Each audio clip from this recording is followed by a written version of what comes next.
स्वागत है आपका। ब्रेक के बाद अमेरिका की वायुसेना ने यमन के हुथियों पर कहर बरपाया हुआ है। राष्ट्रपति डोनाल्ड ट्रंप के निर्देश पर यमन में छुपे हुथी के नेताओं को चुन चुन कर मारा जा रहा है। दरअसल हुथी फलस्तीन को समर्थन दिखाने के लिए लाल सागर में अमेरिकी और इजरायली सैनिकों पर हमला करता रहता है और अमेरिका ईरान पर हुथी का समर्थन करने का आरोप लगाता है। ऐसे में पश्चिम एशिया में ये नया संघर्ष भी दुनिया का ध्यान खींच रहा है। ये रिपोर्ट देखिए।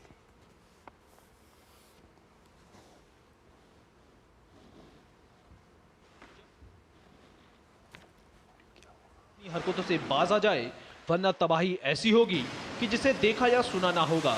इसी संकल्प के साथ हुती समूह के खिलाफ अमेरिकी राष्ट्रपति डोनाल्ड ट्रंप ने अपने दूसरे कार्यकाल में पश्चिम एशिया में सबसे बड़ा अभियान छेड़ दिया है। सोमवार को किए गए नए हमलों में राजधानी सना और बंदरगाह शहर हुदैदा को निशाना बनाया गया। हमले में 53 लोगों की मौत हो गई है, जबकि 100 से अधिक लोग घायल हुए हैं। अमेरिका का दावा है कि हमला हुती के नेताओं को निशाना बनाकर किया गया है, जबकि हुती का कहना है कि मरने वालों में बच्चे और महिलाएं भी शामिल हैं। इससे पहले शनिवार की रात को भी अमेरिका ने हुतियों पर ताजा हमलों की शुरुआत की थी। अमेरिकी हमलों से बौखलाए हुती ने अमेरिका से बदला लेने की बात कही है। अमेरिकी विमान वाहक पोत USS हैरी एस ट्रूमैन और उसके साथ तैनात युद्धपोतों पर हमले का दावा किया गया है। हालांकि अमेरिका ने इस हमले को विफल कर देने की बात कही है। उन्होंने 11 ड्रोन को मार गिराने का भी दावा किया है। वहीं 4 महीने पहले हुती लड़ाकों ने अमेरिकी वॉरशिप पर कई हमले किए थे, जिसके बाद से अमेरिका ने जवाबी कार्रवाई की है।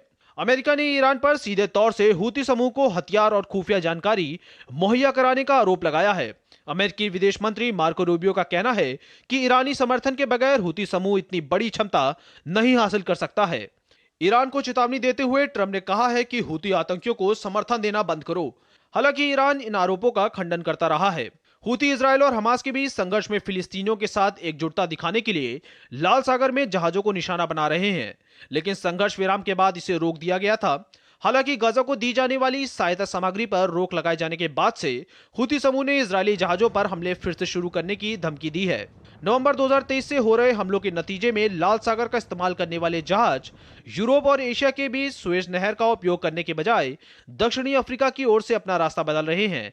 इससे उनकी लागत बढ़ रही है और वैश्विक आर्थिक जोखिम की आशंका पैदा हो रही है। ट्रंप ने कहा है कि 1 साल से अधिक समय हो गया है जब कोई अमेरिकी झंडे वाला जहाज सुएज नहर से सुरक्षित रूप से गुजरा हो। आलोक बंसल हमारे साथ जुड़े हुए हैं, विदेशी मामलों के जानकार हैं, उनसे हम बातचीत करेंगे इस मामले पर। आलोक जी, अगर हम पश्चिम एशिया के इस मामले की बात करें तो सबसे पहले हमारे दर्शक जानना चाहेंगे कि हुती पर क्यों अमेरिका बम बरसा रहा है, क्या कुछ कारण है? क्योंकि प्रेसिडेंट ट्रंप के सत्ता में आने के बाद वेस्ट एशिया में ये सबसे बड़ा ऑपरेशन है US का। देखिए, जो हुती विद्रोही है या जो हुती संगठन है, वो उत्तरी यमन पे उनका पूरी तरह से कब्जा है और जो यमन की जो राजधानी है सना, वो उनके कब्जे पे है।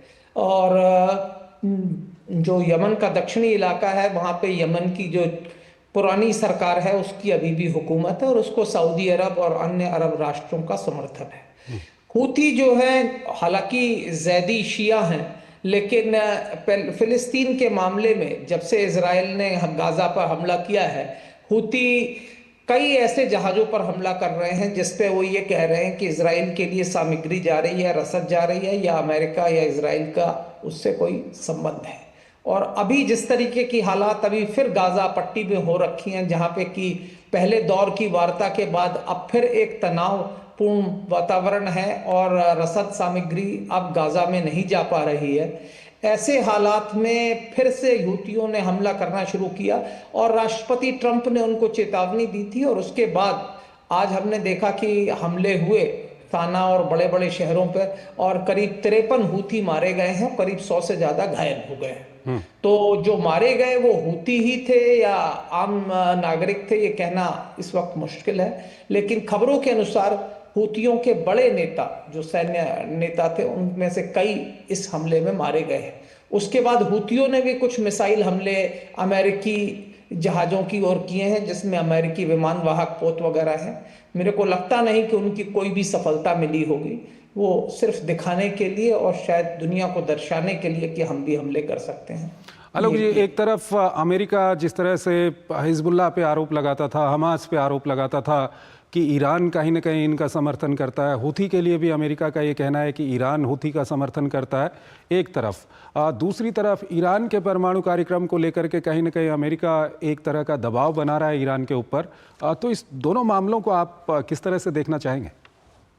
देखिए, राष्ट्रपति ट्रंप की सरकार जो है ईरान के खिलाफ उनका काफी ही आक्रामक रवैया रहा है, और ये उन्होंने चुनाव के दौरान भी कहा था और उसके बाद भी है, और ईरान इस बात को समझता है।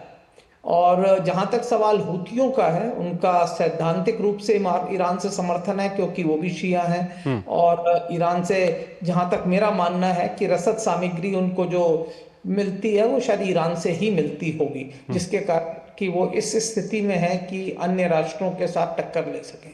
तो राष्ट्रपति ट्रंप का ये कहना है कि अगर अब हमला होगा तो हम ईरान को ही दोषी मानेंगे।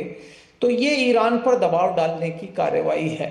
अब ये कितनी सफल होगी या और ज्यादा विफल होगी कहना भी मुश्किल है, क्योंकि ज्यादा दबाव का दो असर हो सकते हैं। या तो ईरान पूरी तरह परमाणु अस्त्रीकरण की तरफ बढ़े, या ईरान कोशिश करे कि भाई बातचीत हो जिसके साथ उनके जो संबंध है वो बेहतर हो।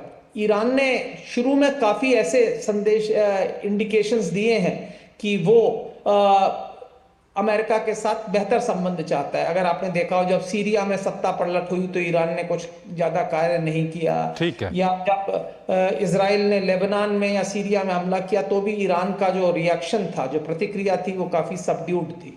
ठीक है आलोक जी, इस मामले में अब देखना होगा कि आगे ईरान का क्या कुछ रुख होता है। हालांकि अभी तो ईरान और अमेरिका के बीच में परमाणु मुद्दे को लेकर के क्या बातचीत होगी, क्या ईरान मानेगा, क्या कुछ होगा, ये सब देखने वाली बात है।